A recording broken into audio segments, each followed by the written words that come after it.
के कोने में एक खास जगह बनाए, एक अलग ही मिजाज मुझको तुम्हारे और करीब लाए। रिश्तों की खुशबुओं को और भी महकाए, जायका ये मोहब्बत का, हम सफर हमें जिंदगी भर का हम सफर बनाए। स्वाद की बेहतरीन यादों में रच बस जाए, जिंदगी खिल खिलाए, जब हम सफर आपका हम सफर बन जाए।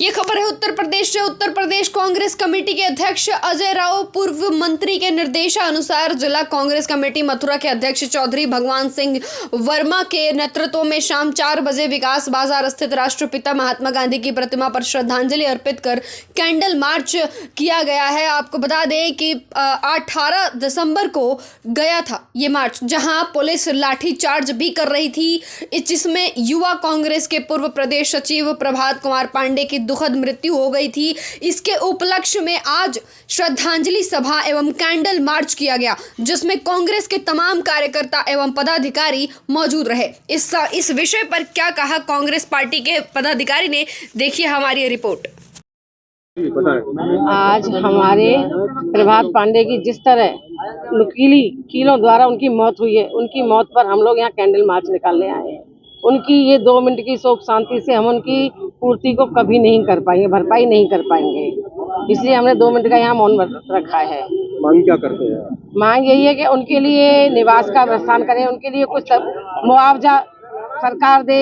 ये भ्रष्ट सरकार है, पहले किसानों के साथ, फिर जवानों के साथ, फिर पहलवानों के साथ। जब ये सरकार आई है तब पहले जीएसटी, नोटबंदी, एक बंदा इस सरकार से परेशान है।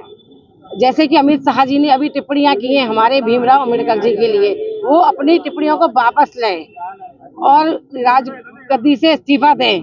जिस तरह वो गृह मंत्री बने हुए, उनका अपनी गृह मंत्री की अवस्था को समझे कि मैं किस पद पर हूँ, उस गरिमा को बनाए रखे। उस गरिमा का उल्लंघन वो बार बार किए चले जा रहे हैं। जी बताएं, क्या कहेंगे आज किस प्रदर्शन को लेकर?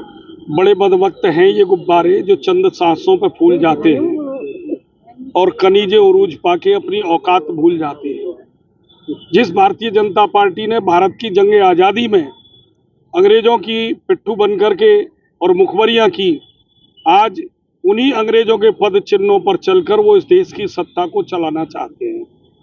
आपने देखा होगा कि जिस तरीके से प्रदेश और देश में महंगाई और बेरोजगारी चरम पर है, किसान परेशान हैं, छात्र परेशान हैं, छात्रों को रोजगार नहीं मिल पा रहा है और किसान के लिए टेल में, माइनर में, बम्बे पे पानी की उपलब्धता नहीं है। कुछ दिन पहले अभी खाद के लिए खूब झगड़ा हुआ, जगह जगह हमारे कार्यकर्ता गए और उनको खाद भी उपलब्ध नहीं हुआ। आज यूरिया के लिए फिर से वही मुंह खड़े हुए हैं। इस सब सारी चीज़ों को देखते हुए हमारे राष्ट्रीय नेतृत्व के अनुसार हमारे राष्ट्रीय महासचिव अविनाश पांडे जी के निर्देश पर प्रदेश कांग्रेस कमेटी के अध्यक्ष अजय राय जी के नेतृत्व में पूरे प्रदेश में विधानसभा का घेराव करने का निर्णय लिया गया। 18 तारीख को शांतिपूर्ण तरीके से, गांधीवादी तरीके से हम गांधी के अनुयायी विधानसभा घेरने गए थे। चूंकि हम लोगों को तो अरेस्ट कर लिया, लेकिन हमारे हजारों कार्यकर्ता वहां पहुंचे। उनमें हमारे एक पूर्व सचिव युवक कांग्रेस के प्रभात पांडे जी भी थे। योगी सरकार के इशारे पर पुलिस ने उत्पीड़नात्मक और दमनकारी नीति अपनाकर उनके लाठीचार्ज किया, जिसमें प्रभात पांडे जी की इलाज के दौरान मृत्यु हो गई। इन सारी बातों को दबाने के लिए इन दंगाइयों ने सदन की मर्यादाओं को भी तार तार कर दिया। हमारे राष्ट्रीय नेताओं को, हमारे राष्ट्रीय अध्यक्ष जी को धक्का मार के गिरा दिया। हमारे राहुल गांधी जी को सदन के अंदर प्रवेश नहीं करने दिया और आपस की धक्का मुक्की में इनके सांसद गिर गए, जिनका इल्जाम इन्होंने हमारे राहुल गांधी जी के ऊपर लगाया उनकी रिपोर्ट कराकर। और इन्हीं के सांसद अस्पताल में पड़े हुए बेड पर ये कबूल करते हैं कि राहुल गांधी आगे थे, धक्का मुझे पीछे से लगा। बताइए, इससे बड़ा झूठ और पाखंड इस सरकार में और क्या हो सकता है। हम तो यही चाहते हैं कि अंबेडकर बाबा साहब के संविधान के पुस्तक के ऊपर, ग्रंथ के ऊपर हाथ रखकर अमित शाह जी ने कसम खाई थी, आज उसी संविधान की मर्यादा को ये तार तार कर रहे हैं। या तो ये अपने शब्दों को वापस लेकर देश से क्षमा मांगे, माफी मांगे, नहीं कांग्रेस इस आंदोलन को जारी रखेगी।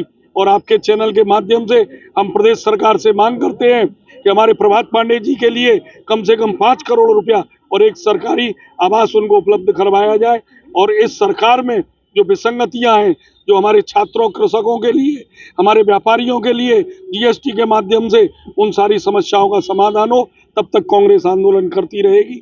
जय हिंद, जय भारत। बताएं, आज कैंडल मार्च निकाला गया है, क्या कारण है, क्या मांग करते हैं?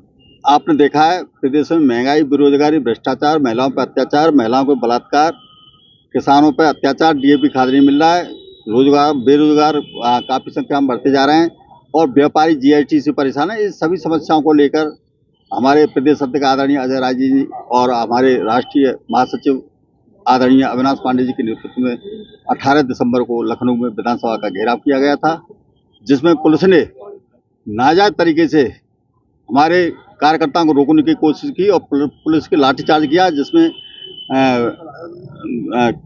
जय पांडे, हमारे युवा कांग्रेस के प्रदेश पूर्व सचिव थे प्रभात कुमार पांडे, उनका इलाज के दौरान मृत्यु हो गई, शहीद हो गए। लेकिन उस पुलिस कर्मचारियों के राज्य सरकार के खिलाफ कोई कार्रवाई नहीं की गई है, न उनको समुचित इलाज दिया गया और न कोई आर्थिक रूप से सहायता करी गई। और साथ ही साथ आपने देखा होगा संसद भवन को भारतीय जनता पार्टी के सांसदों ने उसको बंद कर दिया। जब माननीय राहुल गांधी ने कहा भाई अंदर जाने दो, किसी को नहीं जाने दिया, माननीय राहुल गांधी को नहीं जाने दिया। भारतीय जनता पार्टी ने आपस में एक धक्का मुक्की कर रहे थे, जिसके कारण उसके कुछ कार्यकर्ता जिन्हें सांसद थे, एक आध दो, वो गिर गए। गिरने वाले भारतीय जनता पार्टी के सांसद थे और गिरने वाले भी भारतीय जनता पार्टी के सांसद थे। तो निश्चित रूप से ये प्रोपेगेंडा बनाया था। कारण क्या है, अमित शाह ने डॉक्टर भीमराव अम्बेडकर जी का जिस हिसाब से अपमान किया है, उसमें देश में भूजय, दलित, पिछड़ी जाति और संविधान का अपमान था। उसको दबाने के लिए ये भारतीय जनता पार्टी ने सुनियोजित तरीके से षड्यंत्र के तहत ये प्रोपेगेंडा रचा और जिसमें वो सफल नहीं होंगे। निश्चित रूप से हम कह सकते हैं कि देश की जनता सब देख रही है, कांग्रेस के कार्यकर्ता सब देख रहे हैं, पूरे देश में उबाल है। अमित शाह को जब तक इस्तीफा नहीं दे दें, जब तक कांग्रेस पार्टी चुप नहीं बैठेगी। और माननीय राहुल गांधी के साथ पूरा देश और पूरा कांग्रेस के कार्यकर्ता एक एक खड़ा है, चट्टान की तरह खड़ा हुआ है।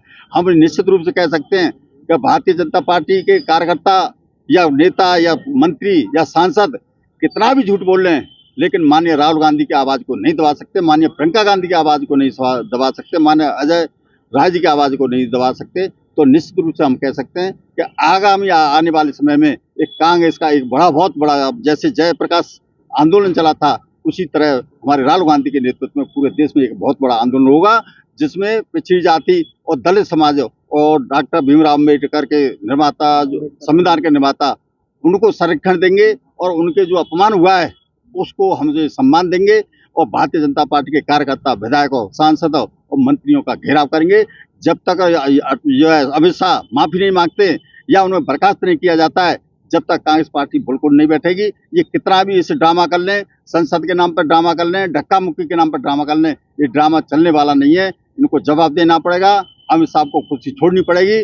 जिस संविधान के अनुसार, डॉक्टर भीमराव अम्बेडकर जी के संविधान के अनुसार संविधान पर हाथ रखकर अमित शाह ने शपथ ली थी, उसी संविधान का और उसी संविधान के निर्माता के साथ जिस हिसाब से अपमान किया जा रहा है, देश की जनता कभी बर्दाश्त नहीं करेगी। और इसके लिए जैसे अंग्रेजों को इस देश से उखाड़ फेंका था, गद्दी से जबरदस्ती उखाड़ फेंका था, आज वही समय आ गया है कि देश की जनता अमित शाह को ढक्की से या तो वो इस्तीफा दे दें, नहीं जनता और कार्यकर्ता आ रहे हैं, उन्हें जबरदस्ती कुर्सी से उखाड़ फेंकेंगे। ये हम निश्चित रूप से कह सकते हैं। जय हिंद, जय कांग्रेस।